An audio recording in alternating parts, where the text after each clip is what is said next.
What if I told you that one of the greatest obstacles to fulfilling your purpose isn't failure, it isn't rejection, and it isn't even sin, but simply distraction? Distraction doesn't always come in the form of temptation. It's not always about falling into some kind of sin or making some huge mistakes. Sometimes it's the little things, like losing focus, getting too caught up in your own plans, and slowly drifting away from the path God set before you. And what happens is it happens before we even realize it. One moment we're on fire for God, praying, seeking His will, living with purpose. And then all of a sudden we get caught up in life, busy with things that seem urgent at the time, only to wake up one day feeling lost, disconnected, and off track. This has happened to me numerous times, and I can only imagine it's probably happened to you too. If so, I have good news. God is not done with you. No matter how far you've drifted, no matter how long you've been distracted, He is always ready to guide you back. And sometimes the most powerful prayer you can pray is, Lord, I got distracted. Please put me back on course. But before you even reach that point, it's crucial that you recognize when you've lost focus. One of the biggest tricks of the enemy is to get you so caught up in distractions that you don't even realize how far you've wandered away from God. And the devil knows he can't always get you to outright reject God. So instead, he works subtly, using distractions to pull you away little by little. Let me give you some examples. The first example is you get caught up in the busyness of life. Your schedule is packed, your responsibilities pile up, and suddenly prayer gets pushed to later, but later often never comes. Number 2, you stop seeking God's direction. You used to ask God before making decisions, but now you kind of just go with what feels right. Number 3, you're always feeling spiritually drained. You used to feel close to God, but now your faith feels like a routine, as if you're just going through the motions. Number 4, you start compromising. You tell yourself, it's no big deal. You allow small distractions to take up space in your life, and before long they turn into full detours. Another example is you're always feeling restless and unfulfilled. You're doing everything you thought would make you happy, yet something is missing. That something is your connection with God. If any of this hits home, it's time for a reset. It's time to ask God to realign you with His purpose. And there's plenty of biblical examples of people who got distracted. You're not alone in this. Some of the greatest men and women in the Bible got off track, but were restored by God. The best one I can think of right off the top of my head is Peter. Peter was distracted by fear. He's one of the best examples of someone who started strong, but got distracted along the way. In Matthew 14, Peter does something incredible. He walks on water towards Jesus.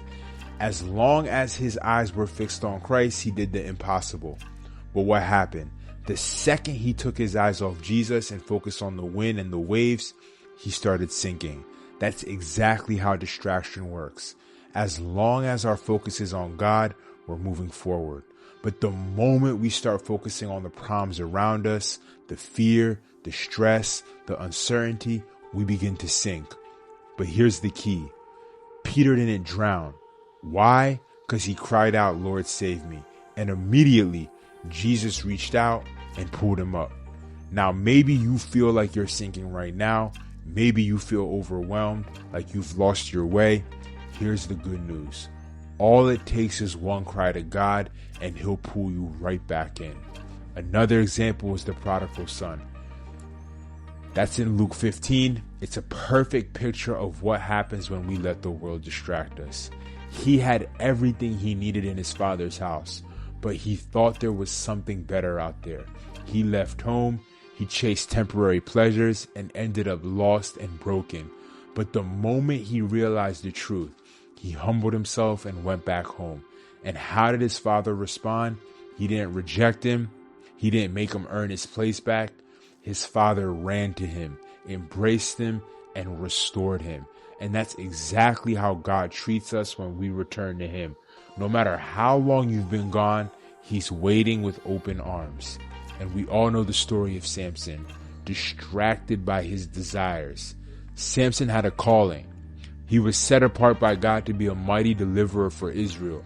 But instead of staying focused, he got distracted by his desires. He let the wrong people into his life.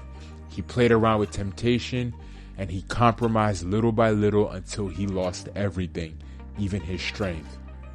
But in his final moments, he turned back to God and prayed, "Lord, strengthen me one more time."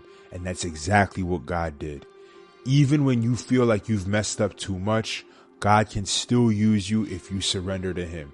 Now, how do you get back on course? If you're feeling lost, the good news is you don't have to stay there. God is always ready to redirect your steps. And here's how to reset and realign yourself with his plan. Number one, acknowledge that you've been distracted. The first step is simple but powerful. Be honest with God. Pray, "Lord, I've been distracted. I've let other things take my focus away from you, but I want to come back.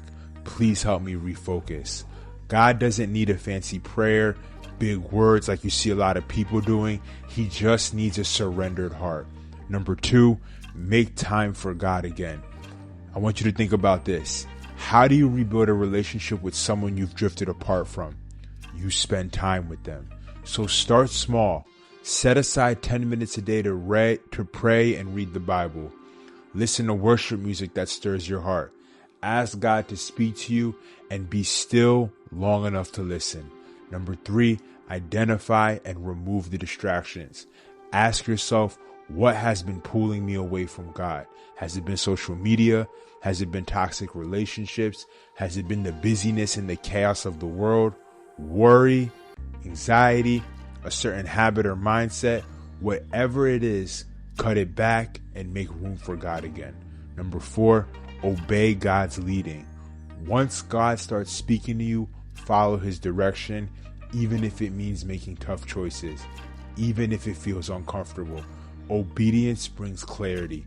The more you listen to God, the clearer your path will become. Number five, surround yourself with the right people. You can't walk this journey alone. Find people who will encourage you spiritually. Get back in church. Join a Bible study or small group. Find a mentor or someone who can hold you accountable. The right community will always help you stay on track. God is calling you back. If you've been feeling distant from God, this is your moment. He is calling you back. No matter how far you've drifted, you are not too far gone. So today, take that step. Pray that simple but powerful prayer. "Lord, I got distracted. Please put me back on course." And watch how he begins to guide you again. If this message spoke to you, don't keep it to yourself. Share it with someone who might need to hear it. And if you want more content like this, subscribe, show love in the comments, turn on your notifications. But stay focused, stay faithful, and remember, God is always ready to lead you back home. I look forward to seeing you in the next video. In the meantime, keep going, be blessed, and stay humble.